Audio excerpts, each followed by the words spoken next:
English premier লিগের ইতিহাসে এমন দিন আসবে তা কে ভেবেছিল আগে? গত এক যুগে ইপিএল এর সফলতম ক্লাব হিসেবে যাদের এক বাক্যে মেনে নেবেন সবাই, সেই ম্যানচেস্টার সিটির বিরুদ্ধে দিনে দিনে জমা হয়েছে বিস্তর অভিযোগ।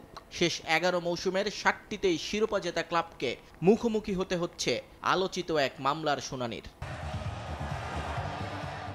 সাফল্যের সঙ্গে অনিয়ম, ইপিএল কর্তৃপক্ষের কারণে এটাই এখন সিটিজেনদের নিয়তি। গত এক যুগে শিরোপার সঙ্গে তাদের কপালে জুটেছে শখানেক দুর্নীতি আর আর্থিক অনিয়মের অভিযোগ। তাদের বিরুদ্ধে ১১৫টি অভিযোগের শুনানি শুরু করার সিদ্ধান্ত নেওয়া হয়েছে। তবে তা কোথায় হবে, কখন হবে তা জানানো হবে না মামলার দুই পক্ষ ছাড়া আর কাউকেই।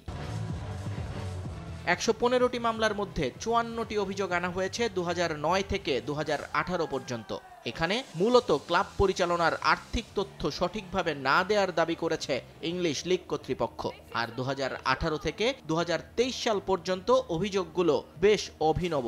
এর মাঝে ৩৫ বার তদন্তে সাহায্য না করার কথা বলছে তদন্ত কমিটি। ১৪ বার খেলোয়াড় এবং কোচদের সঙ্গে চুক্তি, বেতন এবং অন্যান্য আর্থিক লেনদেনের সঠিক তথ্য দিতে ব্যর্থ হয়েছে সিটিজেনরা। ৭ বার ইংলিশ প্রিমিয়ার লিগের প্রফিট অ্যান্ড সাস্টেইনেবিলিটি আইন ভঙ্গ করার অভিযোগ এসেছে সিটির বিরুদ্ধে। আর বাকি ৫টা অভিযোগ ওয়েফার ফিনান্সিয়াল ফেয়ার প্লে না মানার। তবে এ মামলার আলোচনা উঠতেই উভয় সংকটে পড়েছে ইপিএল ম্যানেজমেন্ট।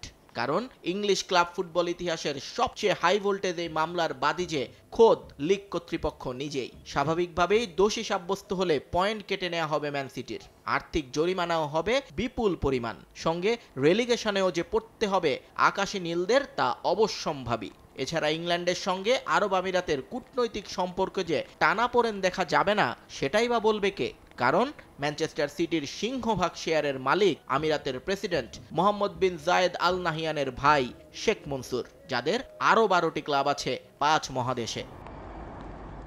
তবে মামলা যদি জিতে যায় সিটি, সেক্ষেত্রে বিপদে পড়বে খোদ ইংলিশ প্রিমিয়ার লিগ। প্রশ্ন উঠবে লিগ কর্তৃপক্ষের নিরপেক্ষতা এবং বিশ্বাসযোগ্যতা নিয়ে। ভাবমূর্তি সংকটেও পড়বেন তারা।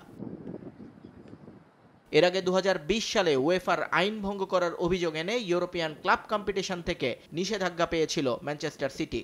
সেবার ২ বছরের জন্য তাদের নিষিদ্ধ করেছিল ওয়েফা, কিন্তু সে যাত্রায় কোর্ট অফ আরবিট্রেশনের রায়ে নির্দোষ প্রমাণিত হয় তারা। এবারও রায় পক্ষে আসবে বলেই মনে করে সিটি কর্তৃপক্ষ। নিজেদের পক্ষে যথেষ্ট প্রমাণ আছে বলে বিশ্বাস করেন তারা। যদিও লা লিগার প্রেসিডেন্ট হ্যাভিয়ার তেবাস জানিয়েছেন, সিটিজেনদের শাস্তি পেতে দেখলে নাকি খুশি হবে অন্যান্য ক্লাবগুলো। এদিকে বিষয়টি নিয়ে মন্তব্য করেছেন সিটি কোচ পেপ গার্দিওলাও। নিজেদের নির্দোষ দাবি করে তেবাসকে এক হাত নিয়েছেন পেপ। আমি জানি না তেবাস কেন এমন কথা বলেছে। উনি হয়তো ইপিএল এর ক্লাবগুলোর উকিল হিসেবে এমন মন্তব্য করে থাকতে পারেন। যদি সেটা না হয় তাহলে তার চুপ থাকা উচিত। সব বিষয়ে নাক গলানো দরকার নেই। আমরা জানি আমরা নির্দোষ, কোর্টে সেটা প্রমাণ হবে। আগেও যা হয়েছে।